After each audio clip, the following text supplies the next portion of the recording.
Alrighty, so it's been a long day. I come home, and what do I see? Ilia Topuria has won his case, and just a couple days before, we saw Ilia Topuria confirm he's coming back. Our king is gracing us with his presence this year. Hopefully, fingers crossed, bar anything else happening. And I am here to make another tier list. People who know ball on the channel might know I did a tier list back in June of last year, 2025. I'm in a tier list of who can beat Ilia, but since then, there has been a lot of movement in the division. There's been a lot of new additions to this list, and some features, but we are going to find out who can beat our King Ilia, and I got a little spoiler, it's probably not going to be many. But let's break down the tiers. This is probably going to be a little bit faster of a tier list. Thought I'd do a fun one. Nice little mix-up. No UFC this weekend. Friendly reminder, I stream every single weekend. I stream every single weekend that there's a UFC event. There will not be one this weekend, as far as I know. Maybe I missed an update, but I'm pretty sure this weekend there's no fight night. And I upload every Tuesday and Thursday, so if you feel like sticking around, you feel like feeling the vibes, as some Marvel Rivals players would say, hit that subscribe button, hit that notification bell, hit the like button, and leave down comment down below. Maybe someone who you think beats Ilia Topuria. Let's get into the tiers. I have here at the top spot 50% or more chance they beat Ilia Topuria. There's not going to be many names on this list that can get to that, but I'm going to leave that for anyone that I might be thinking in that matchup. Well, maybe he could win, and think up in my head scenarios where that fighter could win, and actually truly believe that that fighter could win under those scenarios, right? Maybe Ilia's got staff, and there's like some sort of scenario where a Rolling Thunder KO comes out of nowhere. Stuff like that. Then we have the 10 to 20%. That is for anyone that I think, like, there's method to the madness. I see why you could pick that person to beat Ilia Topuria. I just don't personally think I'd be able to pick him. Luck 99, that is going to be reserved for someone who's got a puncher's chance, basically, big, just wing right hands until you fucking land on the button. That's about it. Maybe they survive long enough, and they might have like a scramble or something where they can latch up a nice little sub. I don't really see that happening, but that's the luck 99 for you. They better have their luck maxed out for that fight if they want to win it. Just like how Anato nearly KO'd Islam Makhachev, knocked him down. All right. I'm going to keep on promoting that narrative because it's funny. And then we have the tier for Won't Die. This is, in my mind, there is a 0% chance they will win, but they probably would live at the end of the fight. There might not be a corpse on the canvas like Ilia's last couple. I can already hear the edits in my head. Boom, boom, boom, boom, boom. And it's just Ilia fucking KOing everyone, with the caption being the Ilia effect. God, man, Damon Jackson. Jesus. And those are the type of people that are going to be in my final bottom here. Why did it have to be him? That is reserved for the Damon Jacksons. That is reserved for the fucking Max Holloways, the Volkanovskis, the Charles Oliveras. Why did it have to be him, man? Come on, Ilia. Jesus. God. Great googly boogly. Okay. But yeah, those are what the tiers are. Breakdown for me. And if you disagree, it is what it is. It's my opinion at the end of the day. All right, let's get into the tier list. Let's mix and match here. There's gonna be some rematches here because Ilia, our king, might already be doing laps around the division, even though he's been AFK. But let's get in with a fresh matchup. Let's bang out some easy ones. Mateusz Gamrot. Now I know we all think Justin Gaethje has a suspicion. Everyone does. Mateusz Gamrot genuinely has a suspicion. He would be a highlight reel. He would get KO'd within maybe the first minute. Gamrot I'm gonna remove the Charles Oliveira short notice performance because that was just dumb. Like, he was really, really dumb. He literally got on the ground with Charles Oliveira, had moments to get up, and he was like, "No, fuck it. Let me just play half guard." Get submitted. Dumbass, absolute moron. But outside of that, his striking is very suspect. I know people say he touched up Fiziev. That did not happen. I don't know who started that narrative. It's a false narrative. My boy Fiziev would never get touched up by fucking Mateus Gamrot, okay? Just because our knee blew out, okay, does not mean he outlanded us and outstruck us on the feet, okay? So Mateus Gamrot's striking is terrible. His chin is very suspect. Dan Hooker knocked him down recently. Yeah, don't like that. He's only really got a wrestling scramble edge, but you got to make it to the ground. He wouldn't make it to the ground. Who's another easy one? Hanato Moicano. You're literally feeding him a highlight reel. He would die within the first second. In a similar fashion that Islam did it, but only Hanato would probably lose years off of his retirement. Hanato be making the money. He would also be in the coffin shortly after. Who is next? Beneil Dariush. I feel like I don't need to speak much of this. Yeah, Beneil literally got chinned within 15 seconds of his last fight. Do I need to elaborate more? Beneil, I love him. We love Beneil. He would be on the highlight reel. Okay. Who else would be easy pickings? I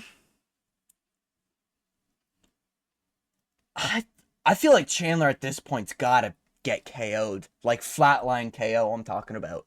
Like, he's been flatlined before, but I feel like Ilia would really kill him. Let's do it in order. In order, I think Kanata.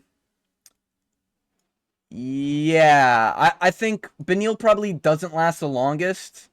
Then, yeah, I'm okay with this. I think this is accurate. Yeah, I think this is accurate. I think Chandler. Well, no, if he lasts the least, yeah, it would be reverse. Chandler would last the longest. Yeah. So I think Beneil would unfortunately die first out of these four. You could put all four of these guys and they'd probably all die in the same time frame. All right. But yeah, I think these guys, enough said, they get chinned. Rematch wise, listen, Charles Oliveira is good.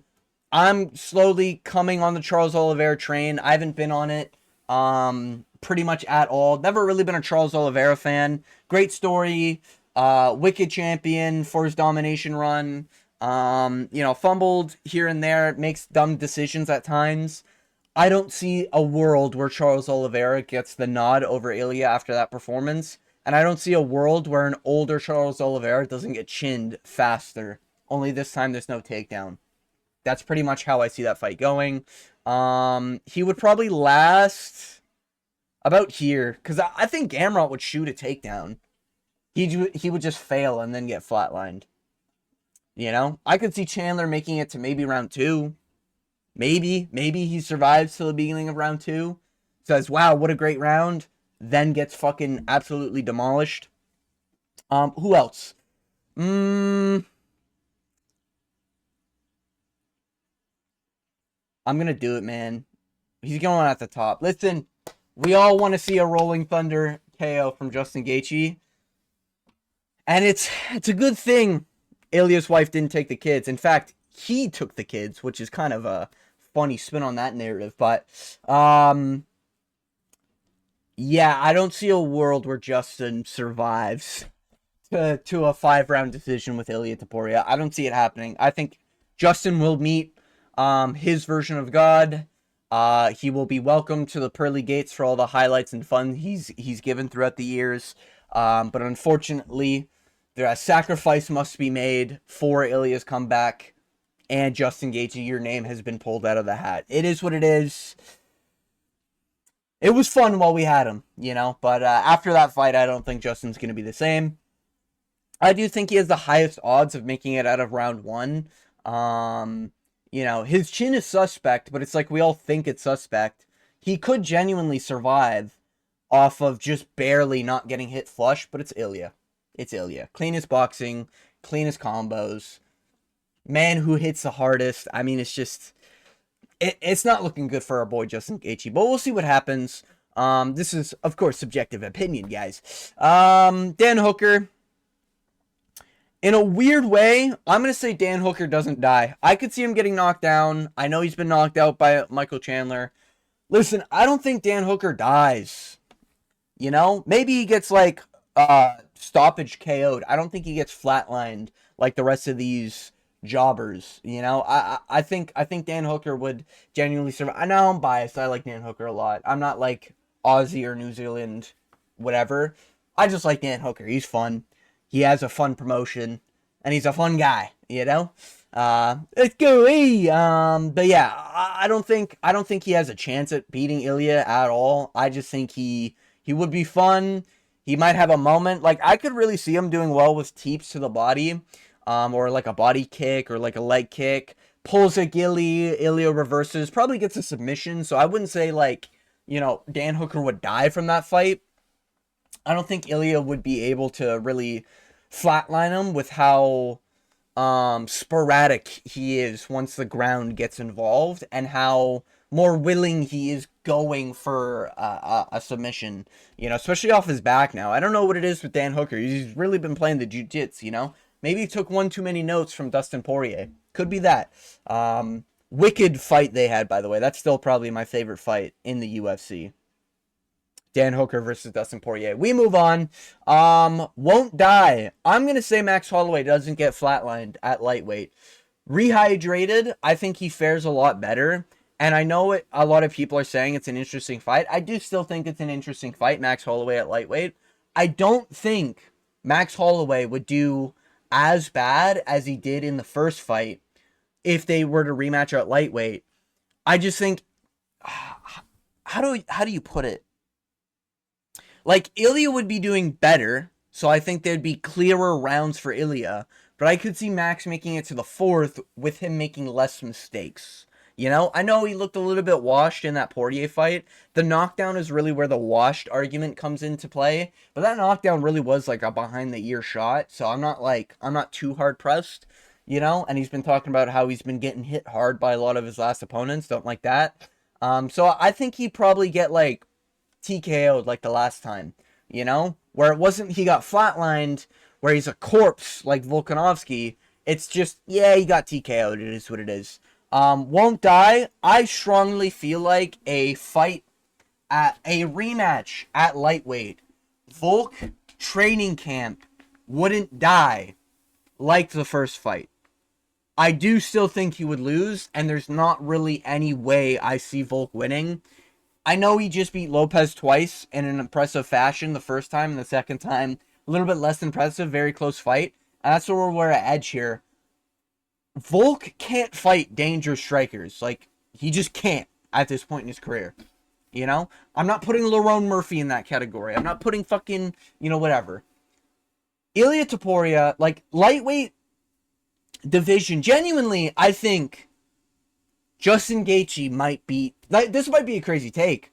Justin Gaethje could beat Volkanovski, in my opinion. I might pick Justin Gaethje to beat Volkanovski if they were to fight at lightweight, I would pick Charles Oliveira against Volkanovski at lightweight. I would pick, there's a lot of guys at lightweight I would pick against Volk, and that's purely for danger. And I do think danger strikers are not Volkanovski's cup of tea. I think he would, he'd do the, yeah,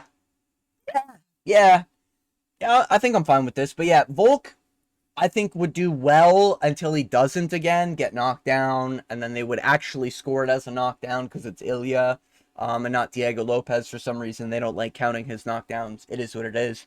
But, they would actually score the knockdowns. They would actually score the damage. I think Ilia would be winning this all day, every day, based purely off damage and knockdown. Even though Volk would have his moments, I think he could survive to a 5-round decision at lightweight. I just don't really see it ever going in Volk's favor.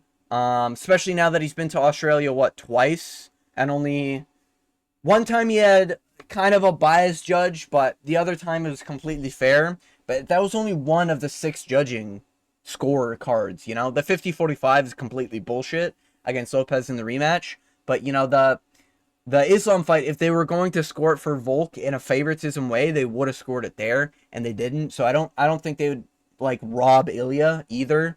But yeah, that's kind of where I'd put him. Manuel Torres. I'm gonna say Manuel. This is interesting. I'm gonna say Manuel's luck 99. We don't really know where Manuel stands in terms of skill. He's kind of just been dangerous, and that is kind of scary against Ilia because he did get knocked down, I guess. But other than that, I mean, other than his one punch KO, it's not really much you can rely on Manuel Torres. If we talk about skill, it's not there. He's a little bit long and gangly. It's just not there. You know, I do think he has the power. He showed it against Grant Dawson. I know Grant Dawson's not a great example of chin HP, but you know, Manuel's been shown he's got that explosivity to him. It's just that sometimes he also can get hit. I think he lost to somebody. I think he got finished by what was his name? Ignacio Bahamondes, I want to say, or it's something like that, where he got finished by another guy who's also a little bit dangerous. Manuel's just also not got the greatest chin either, but I think with his power level, there's a world where he lands something crazy on Ilia in the opening like round, but bar the first round, I think this guy has no chance. We're gonna move on. Rafael Fiziev, as a D1 Rafael Fiziev Glazer, yes, I'm still on the Rafael Fiziev train. I don't give a fuck he got knocked out by Hoofy. It is what it is. Hoofy's gonna make us look better, okay? But Rafael Fiziev, I'm gonna say, would unfortunately, why did it have to be him? Dude, now that he's been KO'd, it's just such a bad look. And this is recency bias. Of course, this is 2026 February. Rafael Fiziev's coming off a KO loss. I think his first in the UFC. Don't like that. Really, really don't like that. I think he's got better odds at lasting because he's got really good head movement most of the time. But he is dumb. He will get lulled into getting hit by the same thing and he won't adapt. That's one key thing I really, really don't like about Rafael Fiziev's game plan. Someone in his corner really needs to tell him to mix it up and stop doing the same shit over and over again. Even though he's good at it, sometimes people will figure you out, you know? We're going to move on. For us, I think this is a luck 99 day. If maybe... For us, Ziam's a weird one, because he was bad for a while, and then he steadily got good, and he was just barely better than his opponent. But he's slowly, like, masterclassing the opponents he's fighting now. And even though sometimes he's boring, he is good, you know? He's almost like an early Arman Sarukian in that manner, you know? Maybe aside from the losses, but his grappling seeming to be pretty good. His striking seems to be pretty good. His power, it doesn't seem to be crazy, but I reckon like a weird scramble situation, Ilia having staff, there might be a possible chance that a slow Ilia could lose to Farasiam once we start seeing Faras do a little bit more in the division. Maybe I'll put him in the won't die category. By the way, the UFC fighters I'm putting on this list are all ranked in the division, or they're obviously Volkanovski. So that's something to keep in mind here. Farasiam is number 15 as of recording this video, which is weird. I didn't even know he was ranked, but all right. But yeah, Farasiam, I think maybe he wouldn't die. Yeah.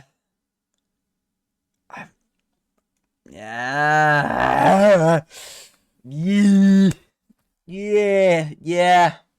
I'm gonna, I'm comfortable with this.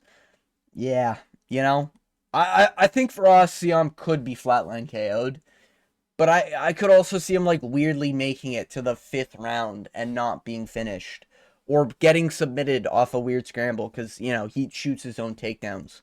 And he's been sort of crafty with his takedowns and his grappling. So, you know, Frosium, weirdly enough, could survive, you know? But I don't think he's got any danger for Ilia. So I'm not going to put him in luck 99 because he doesn't have any danger whatsoever.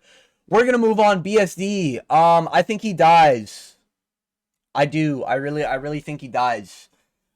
Listen, I love BSD. BSD's fun to watch. He's a marauder, but the thing with BSD is that you really got to look at styles for this. BSD, skill wise, is fantastic. He's got great grappling. He's got good wrestling. He's got pretty good stand up. He's fairly dangerous on the ground. He's fairly dangerous standing up. He's very explosive when he needs to be. But he plods forward in a straight line every single time. He doesn't know how to cut off the cage. He doesn't know how to fucking circle out. He's a straight line. Ilia eats that shit up for breakfast. He literally spars that guy for fun. You know? Just a guy who walks in a straight line. He's been practicing his entire life for that. You know? BSD would probably die, and it would... Honestly, in a weird way, I think he dies, like, worse than Oliveira. You know? He would get chinned so bad, I think. And we've seen him chinned pretty bad. I get it, Staff, Dustin Poirier, whatever. Dude, Ilia would do... He'd be licking his lips if he heard he was fighting BSD tomorrow. Like, it's just... I get it. Skill-wise, very good, you know? Style-wise, very, very bad. Más importante. Muy not good. Muy bomb bad, you know? Yeah, we're gonna move on. Mauricio Huffy with Aura. This is before we got fraud checked. Fought at the Fighting Nerds from BSD. With Aura, I'm gonna say Luck 99. Powerful. Wicked. Stand up. Not great grappling on the ground. But he had Aura. And if he does do spinning, his spinning shit's pretty good, to be fair. You know, and he has shown he's got power. You know, he just knocked out our boy. I unfortunately think he would either get grapple fucked if Ilya's struggling on the feet, or Ilia would probably just fucking knock some sense into Hoofy here. But we're going to look at the Aura loss, the one who left the Fighting Nerds, the one who just fought. I get it, he's coming off a win. Am I the only one saying, like, Mauricio kind of looked like shit in that fight? I get it, he was losing, and he has been losing in a lot of his fights until he wins. Dude, he looked slow in that fight. Like, he looked very readable, and I swear to God, if Rafael shot a takedown, I think he just wins the fight. Like, Hoofy really did not show that much improvement. I'm going to say he wouldn't die, but he'd probably get, like, embarrassed, you know? Choked very easily, knocked down, and then just barely survive the round or whatever. Early stoppage type of situation, knocked down pretty bad, and they stop it. You know, or like a Gene Silva way where he's not fully off, but dude, I mean, he's so fucked. Like, he's not recovering from that. Ref stops the fight. Yeah, I'm going to say Aura lost Hoofy, does not make it. Fighting Nerds Aura Hoofy does, I think, have that 1 in 100 chance, that 99 luck. I do think he has that maybe 1-2 punch KO spinning wheel kick if Ilia is caught lacking that day. But I think he's got better. I think Manuel, weirdly enough, has better odds. A little bit more dangerous everywhere. Yeah, we're going to move on. Patty the Batty. Yeah, I think he wouldn't die. I think he would strangely do well in terms of surviving. I think he would probably make it to round 3 at most. And I think it would be a TKO doctor stoppage situation because this guy's chin is a fucking cinder block. You know? Like, I think it would be an early stoppage, doctor stoppage situation. I don't think it would be a flatline KO. But the way this guy, chin up in the air, dude, Ilia is launching missiles, and this guy's head is basically just one big giant fucking target. You know? Like, you would just... Ilia is launching blue shells, and Patty's chin is in first place. You know? It's fucked. But I just think, weirdly enough, he survived. Similar to, like, Marvin Vettori. Dude, some people just don't get knocked out. Like, they just don't. It's weird. We move on. Arman Tsarukyan. Listen, I get it. I get it. I get it. I get it. I get it. I get it. I get it. If you pick Arman Tsarukyan against Ilia Topuria, I'm not going to say, oh, you just hate Ilia or whatever. I get it. Arman, I hate Arman. I hate this guy. He pressed my boy Bobby Green with his squad while Bobby Green was alone at the elevator. Nobody does that to our king, okay? He's a bitch. He headbutts at face-offs. All right, that's the reason why Dan Hooker had a fat forehead at the end of the fight. Obviously, it was because of the headbutt, nothing else. And he fights fans and shit. Like, he's so bad marketably. And I get picking him for the skills. Dude, I just don't think they ever fight. Armin would fuck it up. Some fan would say, like, dude, you look ugly. Armin would smack him and get banned during the Paramount era. Like, dude, Armin's just not fighting him because Armin's dumb enough to get banned. Or they fight in a country where Armin's got a fucking warranty out for his arrest or some shit, you know? Like, Armin's just gonna do something that fucks up the face-offs. And skill-wise, I get it. I would still favor Ilia just because I know Ilya's a good grappler. And I know Ilia can throw some heavy hands. And we really haven't seen Armin... We haven't seen Armin struggle with guys who are really good on the feet, if that makes sense, you know? Like, Gamrot, you know, I know the Gamrot win is a weird one because a lot of people think Armin won that. I might have to rewatch that. But I really don't think there's any sort of standout striking performance from Armin. I know he did that axe kick against Charles. That's different. That was a mostly ground fight as well. Similar thing with Dan Hooker. Took him down. Almost got Gilly twice. You know, and that's another reason. Like, I think Ilia would find, like, a submission or something. So I'd be picking Ilia against Armin. But if you do pick Ilia or Armin, I see the reasoning behind it. His grappling is some of the best in the UFC. His anti-chokes, like his gator rolls and the way he fights out of submissions and the way he just dead hangs, not pretending he's in a choke, but you know what I mean, like alleviating that leverage that Oliveira had in that. I want to say it was a guillotine or something, you know. Like, I get the thought behind it. I'm just not behind it, if that makes sense. Islam Makhachev,